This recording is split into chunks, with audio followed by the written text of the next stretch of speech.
We start today's virtual exploration at Dunsley, near Whitby in North Yorkshire. We'll then head north to Seaham in County Durham and Otterburn in Northumberland. After Otterburn, we'll head west to Carlisle in Cumberland. Our last two sites are in Cuckooburyshire in the Scottish Lowlands. They are Castle Douglas and Creetown.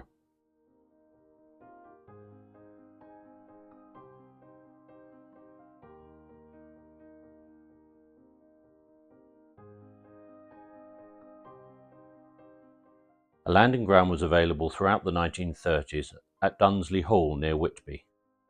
Dunsley Hall had been built in 1870 by Keith Pyman's great-grandfather, George Pyman. George Pyman had been born a fisherman's son at Sand's End, just north of Dunsley, but when he died in 1900, he was the owner of the largest fleet of steam colliers on the east coast. Keith Pyman was born in 1907. He learned to fly in 1930 at the de Havilland School of Flying, and 2 days after receiving his certificate, he bought himself a gypsy moth. In 1931, he was commissioned into the Royal Auxiliary Air Force, joining 608 Squadron at nearby Thornaby-on-Tees. His service record was not without incident. In February 1936, he wrote off this Westland Wapiti, and in February 1938, he was badly injured when he crashed a Hawker Demon fighter after showing off to a girlfriend. In 1940, Keith Pyman was declared medically unfit for service, and he resigned his commission. The flying field has returned to agriculture, and Dunsley Hall is now a country hotel.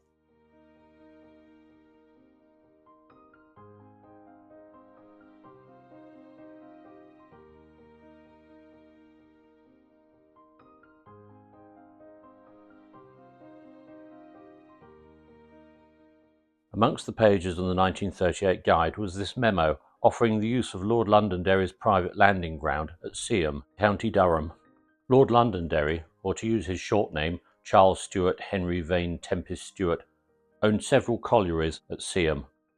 He held a pilot's licence and was, at the time the memo was written, Secretary of State for Air.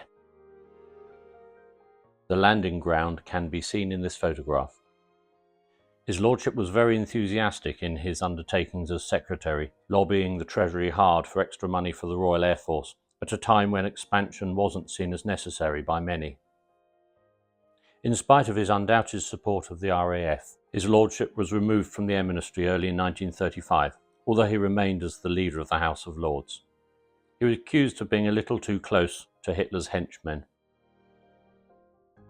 The Vane Tempest Colliery was nationalised in 1947. His lordship died in 1949, and the colliery finally closed in 1993.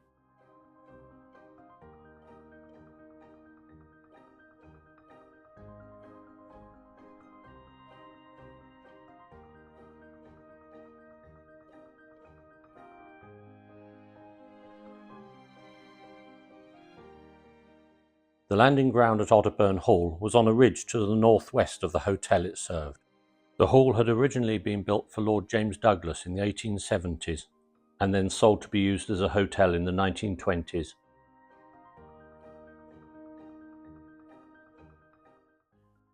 In 1911, the War Ministry opened a 93 square mile firing range to the north of the hall, also called Otterburn. The landing ground was regularly used by RAF cooperation flights, who carried out observational and communications flights for the Army. Due to their size, these aircraft often had to be based some miles from the units they served, and it was Major Jack Parham, whom I regard as patron saint of this channel, who suggested the Army might be better off using light aircraft based much closer to the ground units and flown by soldiers, not RAF pilots. His ideas, along with others, eventually led to the formation of the Army Air Corps. Otterburn Range is open to this day, using helicopters for close support. Otterburn Hall lies derelict in the forest.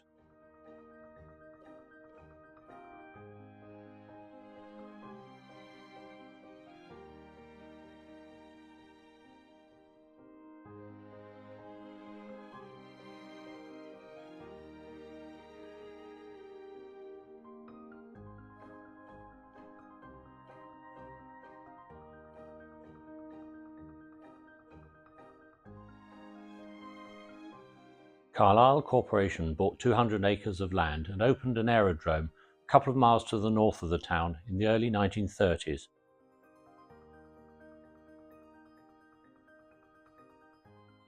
Mr. Story's concerns, detailed in this newspaper cutting, were justified. Traffic was much lower than predicted, and in 1936 the airfield was sold to the Air Ministry. It was, however, home to the Borders Flying Club and saw sporadic airline services to London, Glasgow and the Isle of Man.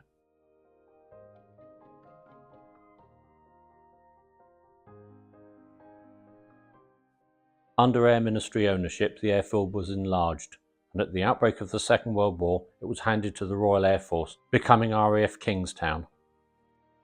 In 1940, No. 15 Elementary Flying Training School moved in from Red Hill and stayed for the remainder of the war.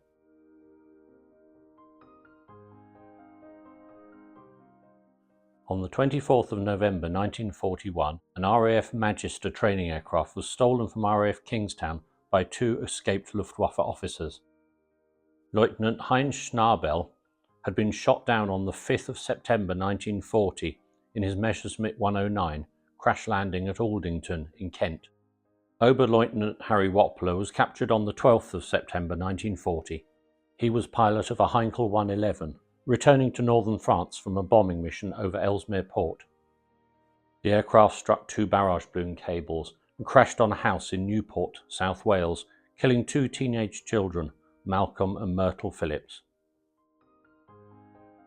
Schnabel and Wappler first met at the POW camp at Grisdale Hall. They were both transferred to Camp 15, formerly the Shap Wells Hotel, and spent several months working on their escape plan.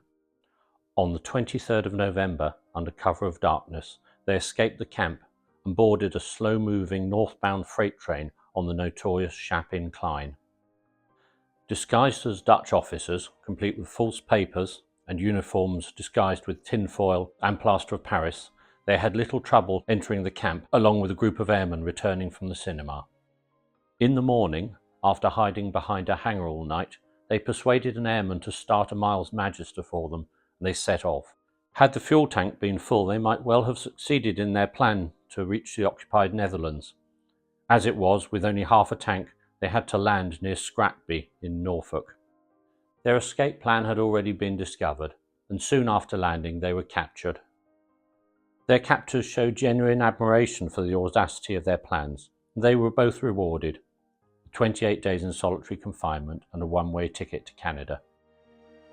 The airfield remained open for civil and RAF use until 1957, but is now lost under an industrial estate.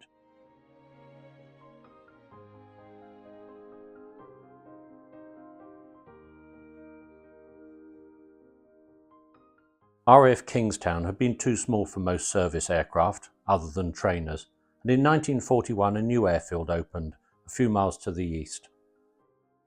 Named RAF Crosby-on-Eden, it was used by various operational training units, flying Hurricanes, Beaufighters, Beauforts and Dakotas. The RAF station closed in 1947, but the airfield remains open as Carlisle Lake District Airport.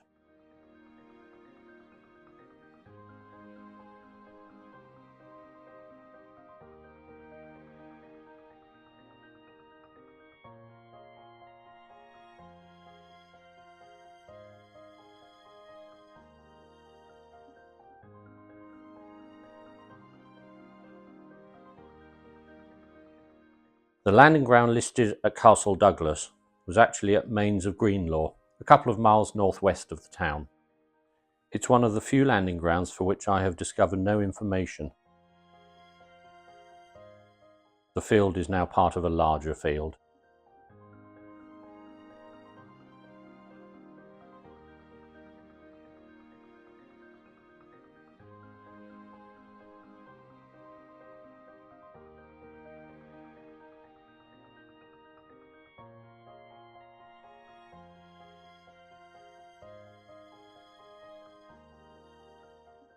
The landing ground at Lenny's farm, Creetown, was primarily used by Mary Russell, the Duchess of Bedford. In 1926, before Her Grace had learned to fly herself, she chartered the de Havilland Company to fly her from Woburn Abbey to Cairnsmore House. Captain Hubert Broad, chief pilot of the de Havilland Company, was pilot that day, and he struggled to find somewhere near Cairnsmore flat enough to land the Gypsy Moth.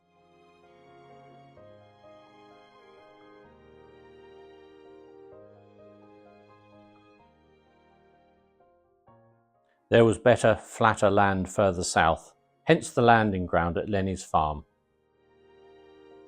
Sad to relate, as before, by the time this appeared in the 1938 guide, Her Grace was dead. She disappeared in her Moth Major over the North Sea in 1937.